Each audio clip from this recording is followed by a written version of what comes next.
Hello, people.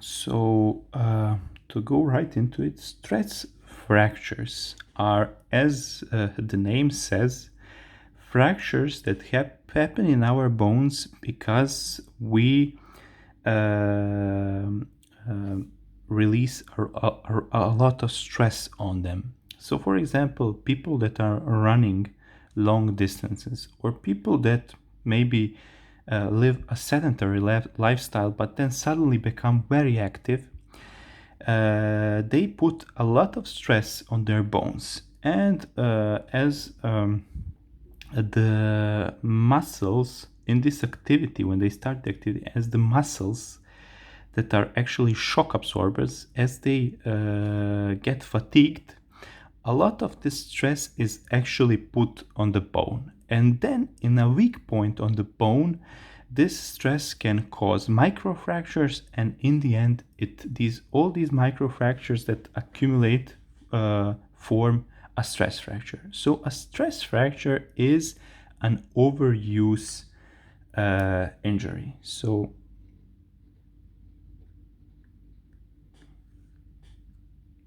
overuse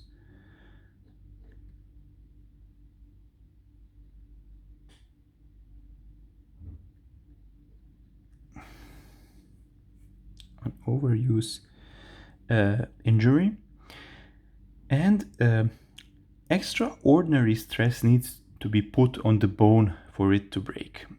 Also, the important feature of stress fractures is that, for example, if we look at this foot, so the patient has done a lot of running, but lately, when he starts running, he feels pain, and also when he's at rest, he feels pain and swelling.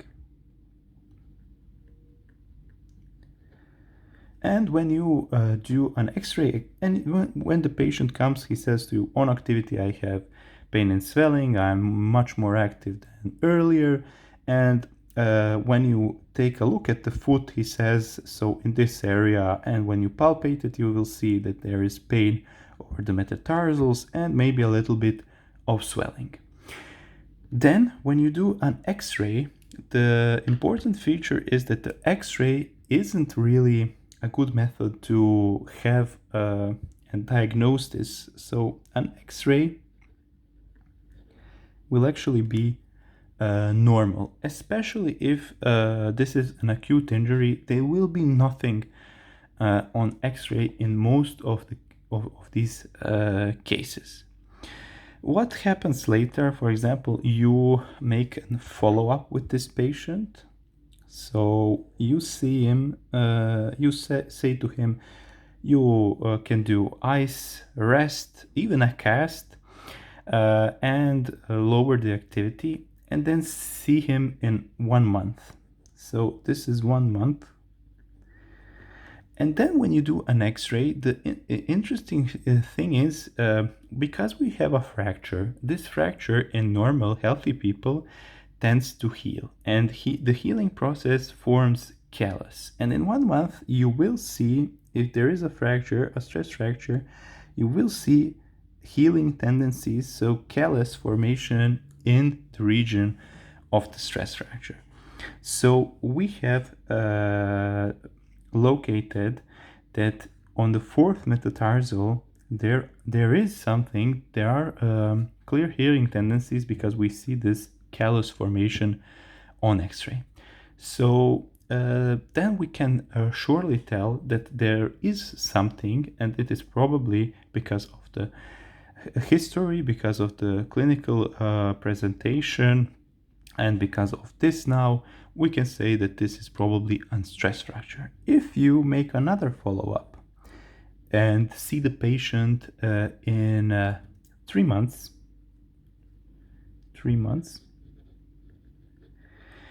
you will definitely see a bigger callus, and maybe even if there is resorption in the part of the stress fracture, you may even see a fracture line. These stress fractures, obviously, if the patient is rested, If he is immobilized, if he lowers his activity, these fractures will heal in most of the cases. There are some fractures of the stress fractures of the hip and so on that require surgery, but most of these stress fractures that happen obviously in the lower leg and foot that have a lot of stress put on them, mostly they heal with conservative treatment. Stress fractures are common in the metatarsal region. Actually, 25% of all stress fractures are located in this region. But this is not the commonest place where they happen. Most stress fractures happen actually in the tibia. So the most common place for stress fractures is the tibia. Most common with 50%. So half of all stress fractures are in tibia. So for example, if you have a patient and comes to you, for example, and says, I'm doing a lot of jumping, I'm a sportsman, and recently I have changed the way I do it, and I do a lot more, I doubled the activity, and I got pain in my knee. And the pain worsens on activity, and it's also present on rest, and so on and so on. And you do an X-ray. Most of the time, an X-ray won't show anything significant.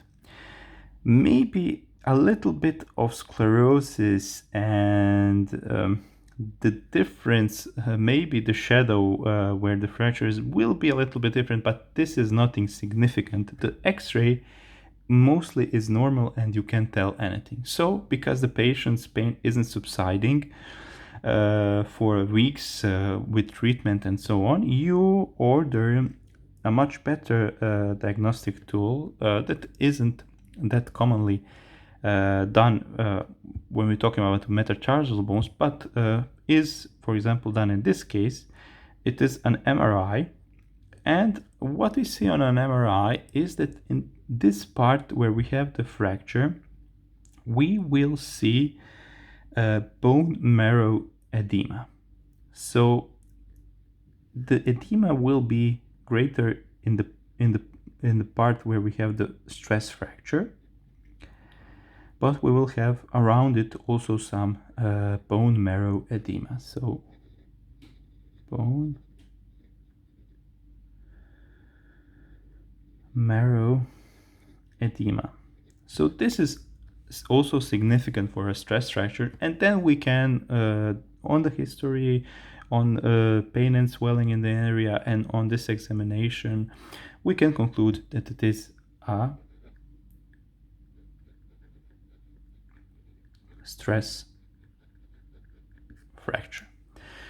So basically, these stress fractures are very interesting, and the basic explanation is when you put a lot of stress on your lower limbs mostly, and when muscles get fatigued and can't absorb shock with bones together, a lot of stress is put on some point of our lower leg skeleton, and it comes to microfractures, stress, and in the end we have a stress fracture that isn't that easy to see on a tool like X-ray, can be easier diagnosed on a more expensive examination like the MRI, but eventually most of these stress fractures will heal with standard conservative orthopedic treatment.